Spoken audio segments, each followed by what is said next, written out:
Hello there, I'm Josh Johnson with Spot Hogg Archery Products, and today we wanted to go over our recommended factory process for setting up your third axis.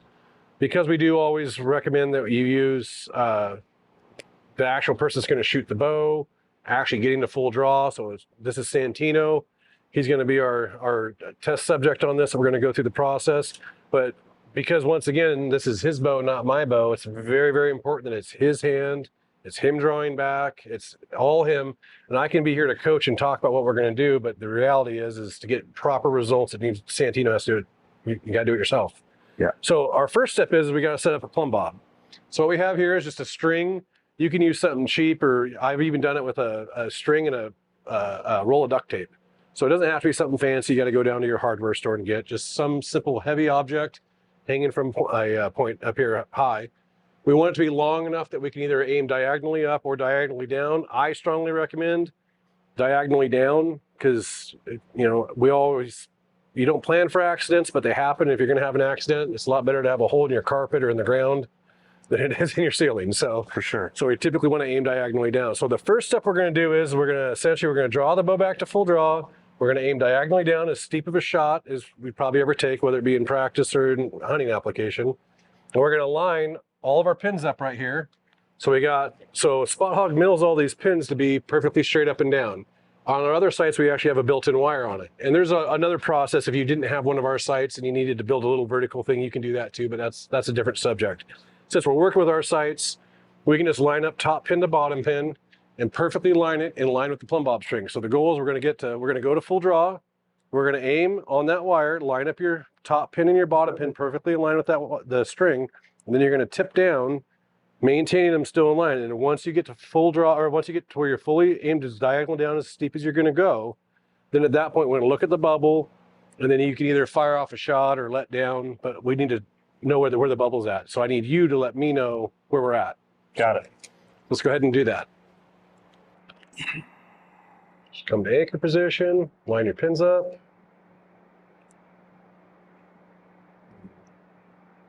Once you're perfectly in line, you just want to visually capture where's the bubble at. Left, right, middle, touching the line. Okay. Okay, go ahead. You can fire off a shot if you want. Okay, so now at this point, where was it at? So my bubble was just slightly left. Like Okay. It was inside, but the bubble was more it was favoring the left line. Okay, so if it's running to the left, we're aiming diagonally down, and the bubble's running to the left like this, that means we need to tip the third axis in that direction to bring it back. Correct. So we're going to go ahead and pull our arrow, and we'll go through that process. Okay, so the bubble's definitely touching the left line, maybe just into it a little bit. So what we want to do is we want to tip the whole housing this way to compensate for that. Actually, take that back. I'm sorry. We need to go this way. So what I need to do is to be able to make an adjustment on either one of these screws, I got to give what I want to take. So if I want to, tighten down this one a quarter of a turn, I got to give a quarter of a turn on this one before I can tighten down on this one. So they are push-pulling. So you can't just reef down on one. You got to always compensate for the other screw. And so at this point, what we're going to do is I'm going to loosen this one right here. And I'm just going to, at this point, we don't really 100% know where we're going to land at. So it's a little bit of trial and error. So I'm just going to, ooh, you got that on there tight. Okay, it's jumping on me. I'm going to come back on this one. Now, whenever I loosen this, I'm going to always loosen the amount that I want to move, but you always go back to the screw that you originally started on to make sure you end in a tightening direction on it. These are drilled and tapped with what's called a spiral lock tap screw, which is anti-vibrational. It reduces the chance of vibration causing it to back out.